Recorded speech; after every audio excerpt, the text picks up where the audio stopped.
Okay, habits of a systems thinker. One of the first ones on the page of the Water Centre is seeks to understand the big picture. This is a really big part of being a systems thinker.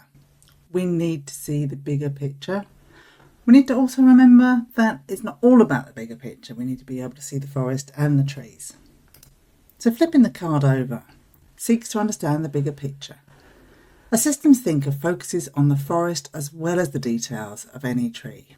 We need to be able to see the big picture and then zoom in on the details, but remembering to zoom back out again. It's one of the most important parts of being a systems thinker. When you're absorbed in the details, remember to look out.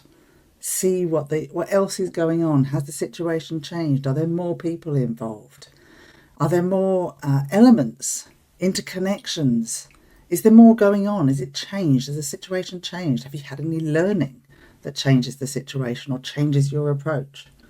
And then go back in on the detail. Don't lose track of the detail because that needs to be monitored and kept on top of.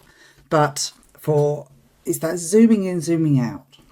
We often call it divergent and convergent thinking. Divergent is going out, thinking of all the things, all the bits and pieces, the interconnections and the people. Convergent, zooming back in again on that correct little bit. Because you've zoomed out enough, you know what to zoom in on. It's often talked about as well, if you think about a bird of prey going up. As they go up and up and up, they can see more and more and more. And then if they spot a target, they start coming down, but then they pause. And then they come down a bit more and pause a bit more. Keep focusing until they can focus right down on where their target is going to be. So looking at some of the questions. How can I maintain balance between the big picture and important details? Absolutely.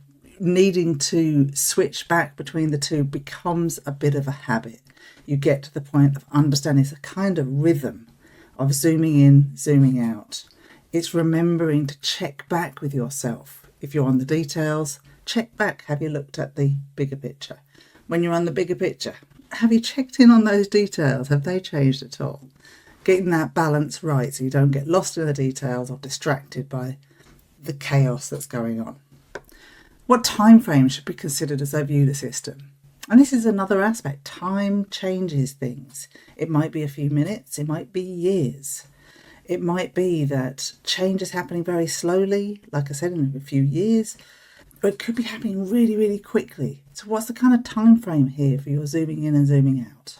Bear that in mind because that's going to change how you behave. And am I keeping my focus on areas of influence rather than on areas of concern that I cannot influence? This is such a temptation area. What else am I looking at? Oh, I just go fix that because that looks really interesting. Oh, look at that, or possibly that's a quick fix.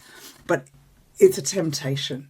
Is that distracting you from the main area of concern that you've been looking at?